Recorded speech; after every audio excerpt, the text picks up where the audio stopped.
Bonjour à tous, bienvenue sur la chaîne de Plancton Curieux. Nous sommes le mardi 18 juillet 2023. On commence par une toute petite revue du marché, comme vous le voyez, on est plutôt dans le rouge. Le One Inch qui a énormément dégonflé, hein. Hier, il était sur des 40 voire 50%. On le voit sur une semaine, il a presque fait x2. On est passé de 30 centimes à 57 sur le max. Là, ça redégonfle bien, on est à 38. Au niveau de Bitcoin, pour le moment, c'est très très plat. On est descendu hier en dessous des 30 000. Vous voyez, on a touché les 29,6. C'était vers 21 h. Et au final, on remonte. Si on se met en vue monthly, en vue mois, vous voyez qu'en fait, il se passe strictement rien, hein. C'est aussi pour ça que je fais très peu d'analyse graphique en ce moment, que j'achète pas, que je vends pas. En fait, il se passe pas grand chose, hein. C'est tout ce que j'ai à dire en fait, hein. Vous le voyez depuis la hausse ici du 19-20 juin. On est autour des 31, des fois on retourne aux 30, et voilà en fait, hein, il se passe pas grand chose. Une variation de 1000 $ sur Bitcoin, c'est quand même très très peu notable. Donc, peu de choses à dire. Ce n'est pas grave, on a plein d'informations intéressantes à traiter et on commence tout de suite en Amérique avec la SEC, hein, ça je crois qu'on va en parler tous les jours. Gary Gensler du coup s'exprime après la décision de la justice contre le procès avec Ripple. Évidemment, il n'est pas très content, il est déçu par la décision de justice et il dit « Nous sommes satisfaits de la décision reconnaissant l'importance de protéger les investisseurs institutionnels, entre parenthèses, et déçus concernant la partie du jugement sur les investisseurs particuliers. » C'est vrai que c'est important de bien notifier cette différence, hein. En résumé, du coup, le token XRP est émis par la société Ripple, ça on sait, considéré comme une valeur mobilière, donc une action, une security, c'est le terme que vous verrez souvent, lors des ventes institutionnelles. Ça c'est intéressant. Donc, il tombe sous le coup de la réglementation de la SEC dans le cas spécifique où XRP fait des transactions, vend ces tokens à des instituts. C'est pas complètement négligeable.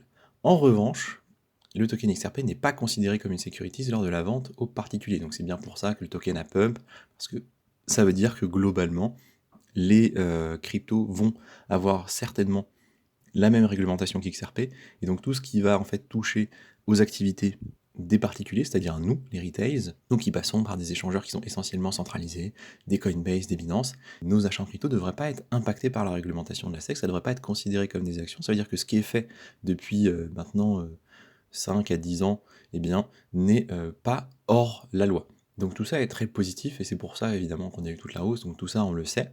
Par contre, c'est pas négligeable ça, hein, le fait que, par exemple, tout ce qui va toucher aux ventes institutionnelles risque d'être considéré comme securities, donc géré par la SEC. Vous voyez, c'est bien de faire la distinction entre les deux. Donc l'article n'est pas inutile du tout.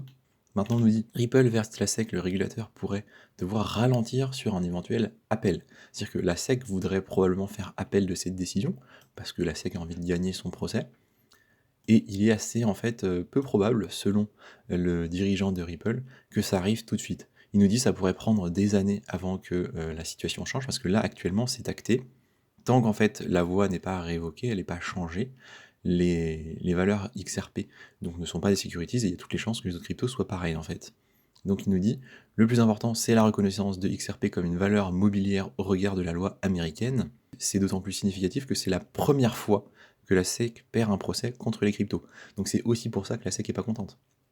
Ça crée un précédent, c'est leur première défaite, c'est Gary Gensler qui était à la tête, donc vous comprenez que lui il est vraiment pas content. Tant qu'on est en Amérique, on va parler un petit peu de l'ETF BlackRock. Donc la SEC a accepté la demande d'examen.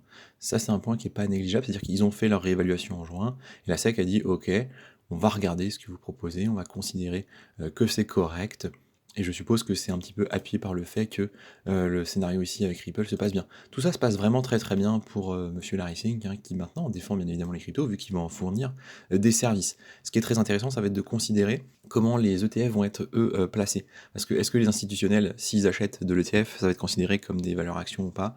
Vous voyez, là, ça va être intéressant. En théorie, on peut comprendre que oui, mais est-ce que c'est ça qui va se passer ou pas? Vous voyez, ça va être là un gros point, à mon avis. Ça va être un point intéressant parce que BlackRock, il n'a pas envie de toucher que les particuliers, à mon avis, il veut aussi toucher un peu les institutionnels.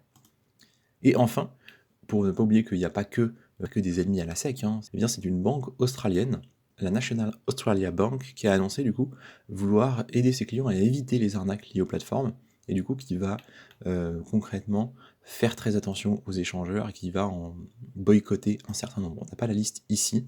Il y a des craintes quant au fait que ça puisse être les plus grosses plateformes, notamment Binance et Coinbase. Mais je pense pas que ce soit hyper inquiétant. Et j'ai pas de notion de la taille du marché australien.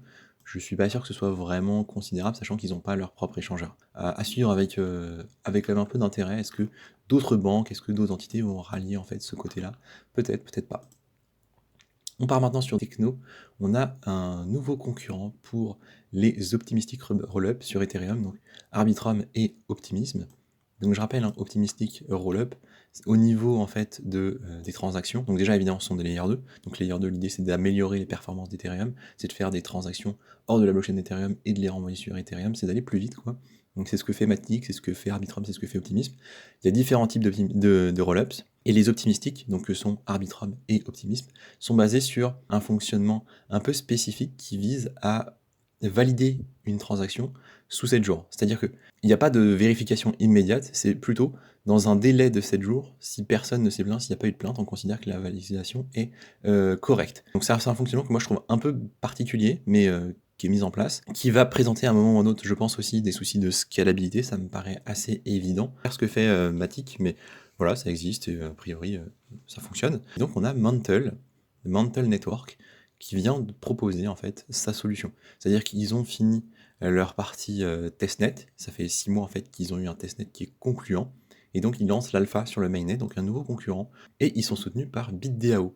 Donc là ça commence à faire un gros acteur, hein, pour BitDAO, qui commence à vraiment prendre de la place. Je pense que c'est à surveiller avec grand intérêt, même si pour le moment sur la map effectivement, bon il n'y a pas grand chose à dire, hein, vous voyez, même il est plutôt en négatif le BitDAO, mais à terme, un gros acteur à mon avis, hein, là ils commencent à vraiment construire des choses intéressantes, ils ont 200 millions de dollars d'investissement derrière, clairement c'est pas mal, à surveiller avec grand intérêt du coup ce Mantle et BitDAO qui vraisemblablement prend de la place. On continue ici avec Chainlink qui fait une mise à jour tout à fait intéressante, donc le CCIP, donc c'est un protocole de communication interblockchain de Chainlink qui ouvre peu à peu ses utilisations en conditions réelles.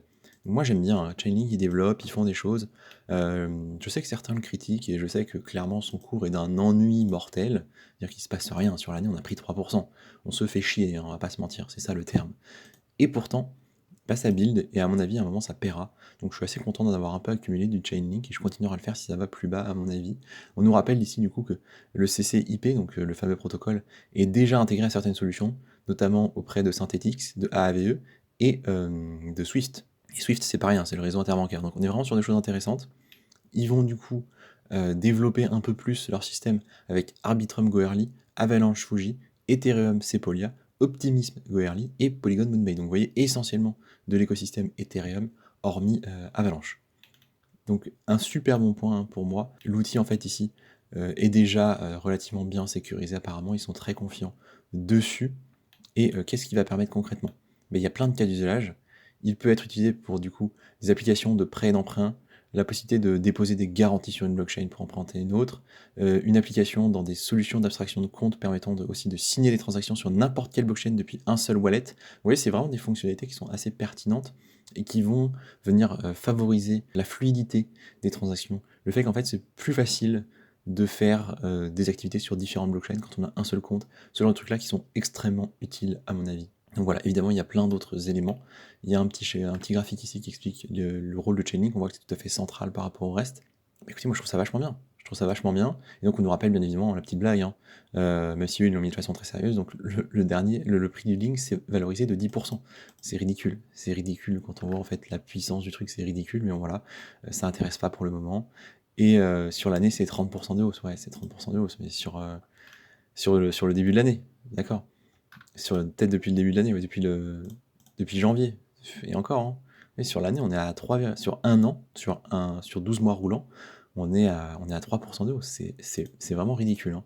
Mais c'est pas grave, moi je pense que le projet est ouf, et ce qu'ils font c'est vraiment bien, donc je suis content de voir qu'ils se développent. Binance, du coup, on revient dessus, une petite news un peu négative. En fait, c'est un article qui nous dit, voilà, les récents départs qu'on a observés de par Binance ne sont pas forcément liés à un turnover. Bah oui, c'est pas surprenant. C'est-à-dire que faut pas forcément s'indigner de cette chose-là, c'est tout à fait cohérent. Donc ce qui est intéressant, c'est quand même qu'on nous dit que, voilà, ça porte pas que sur les US, c'est les États-Unis, le Canada, la France, l'Australie et la Belgique. Donc cohérent, on est en bear market, ils ont plein d'employés. Bah oui, ils font un peu attention. Donc qu'est-ce qui s'est passé? Ils ont réduit les avantages des prestations, quoi. Donc c'est-à-dire que par exemple, ici, ils remboursent plus trop les soins Covid, ou les téléphones portables, les abonnements finesse, Ou on voit ici les frais liés au travail à domicile. Et un peu moins de budget pour le team building. Franchement, c'est des petites cuts, hein. Bah voilà, ils réduisent, ils sont en train de perdre du terrain, c'est logique, hein, le bear market ça fait mal, ils ont moins d'activité, donc c'est cohérent que ils soient en train de réduire un petit peu leurs effectifs. Moi je trouve pas ça déconnant. Ce qui est intéressant c'est ça, ils nous disent voilà, ça pourrait continuer en fait, il pourrait y avoir de nouveaux licenciements tous les 3 à 6 mois, c'est possible. Ça, c'est un premier point. Donc je pense que jusqu'au prochain bull market, hein, pendant peut-être encore un an et demi, on pourrait s'attendre à voir ce genre de choses-là. C'est tout à fait cohérent avec le fait que l'entreprise fait tout simplement de moins bons bénéfices, hein. C'est juste logique. Et autre point, on peut en discuter un peu, certains employés de Binance qui ont été touchés par la vague de licenciements se sont vus proposer 2 mois de salaire sous forme de BNB, donc évidemment le token de Binance. Qu'est-ce que vous en pensez, vous, de ce truc-là? Être payé soit entièrement, soit les primes, soit certains avantages, en token de la plateforme pour laquelle vous bossez, si vous bossez dans le Web3. C'est un point que je trouve intéressant, parce que pour le coup, pour le BNB, je trouve que c'est assez pertinent. Après, il faut voir à quel prix, à quel cours il le donne. Est-ce que c'est un cours évalué sur un an? Est-ce que, voilà, bon, ça, faut savoir. Et il nous dit, par contre, ici, c'était une négociation, en fait. Je vous donne du BNB, et c'est un contrat de rupture à l'amiable, donc en échange, les employés ils ne doivent pas faire de réclamation auprès de l'échangeur, et ils ne doivent pas faire de déclaration publique négative à son sujet. Donc évidemment, CZ est très inquiet de l'image qu'il a, hein. Je trouve que c'est super intéressant comme point. Il y a des points, enfin il y a vraiment des arguments en faveur de ça, d'allant dans ce sens-là, et des arguments à l'encontre. Je voudrais bien avoir votre avis sur ce point-là. Je trouve ça super intéressant. N'hésitez pas à me dire en commentaire. Est-ce que vous auriez juste pris les 2 mois de salaire en BNB et vous attendez que ça fasse 1x2, 1x3 dans les prochaines années et vous êtes bien content? Ou alors, au contraire, vous trouvez que c'est complètement inadmissible et que vous voulez qu'on ne bafoue pas vos droits, que vous puissiez faire absolument ce que vous voulez, et que si vous avez des réclamations à faire, vous pouvez les faire, et tant pis pour les mois de salaire en BNB. J'aimerais bien votre avis, donnez-moi votre point de vue là-dessus, c'est super intéressant. Alors, dernière news de la vidéo, là on va être sur du plus léger, mais c'est quand même intéressant, je trouve. Donc, The Flash, film qui sort aujourd'hui, eh bien, sortira aussi en NFT. C'est-à-dire qu'il est émis aujourd'hui sur les plateformes de streaming, et en fait, il y a des NFT qui ont été mintés, qui sont mintables, il y a des NFT qui sont créés. Vous voyez, il y en a 12 000, 10 000 dans la version Premium Edition, et 2000 avec une version Premium améliorée, a priori, je ne sais pas si elle a un nom. Et donc ça permet en fait pour 35 ou 100 $, donc 10 000 euros c'est 35, d'avoir accès au film en 4K Ultra HD, donc la meilleure qualité je pense qu'il puisse fournir, plus des petits avantages. Donc on a des scènes bonus, on a des accès à d'autres films de la franchise, on a des bons pour récupérer des bandes dessinées sur des marketplaces NFT, ce genre de choses. Avec du coup l'idée ici de faire le premier film en NFT. Donc je trouve ça assez intéressant, c'est assez notable, on va voir ce que ça donne. Bon, à titre personnel, j'irai pas acheter The Flash, et j'irai pas l'acheter en NFT non plus, mais voilà, je trouve que ça va un peu dans le sens inverse de ce que font les plateformes de streaming. C'est-à-dire que les plateformes de streaming, justement, sur lesquelles sont diffusés ce film, l'idée c'est film as a service. C'est-à-dire que vous ne possédez pas le film, vous possédez un accès à la plateforme que vous devez renouveler tous les mois, donc vous payez tous les mois, et donc vous avez accès à ce que propose la plateforme. Mais vous ne possédez rien en fait. Et là, en fait, l'idée est tout à fait inverse. Et donc c'est vraiment une stratégie qui est opposée à ce qui se fait en ce moment au cinéma as a service, du coup, au film as a service. Et là, vous possédez du coup le film, plus des avantages. Donc vous venez racheter le film. Donc je trouve ça assez intéressant. Comme idée de business model, c'est plutôt pas mal. Je trouve que ça permet d'offrir une autre possibilité. Je veux bien votre avis là-dessus aussi. Moi, à titre personnel, je vais pas en acheter, mais j'aimerais bien savoir qui va acheter ça en fait. Je suis assez curieux. Donc à suivre avec intérêt quand même les chiffres en fait de The Flash au cinéma. Et enfin, juste petite parenthèse, avant qu'on termine. Ce soir, du coup, je vais sortir la vidéo d'analyse sur Flare. Donc là, on est sur le site du coup de Flare Network. L'idée, du coup, c'est de reprendre un peu les vidéos d'analyse comme je le faisais dans les premiers mois de la chaîne.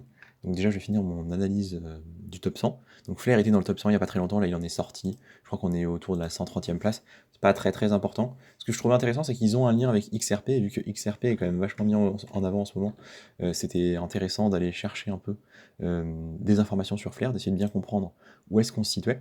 Donc vidéo d'analyse ce soir, ça sortira à 18h sur la chaîne, bien évidemment. Je vous dis merci de m'avoir écouté, et à 18h pour la vidéo sur Flair.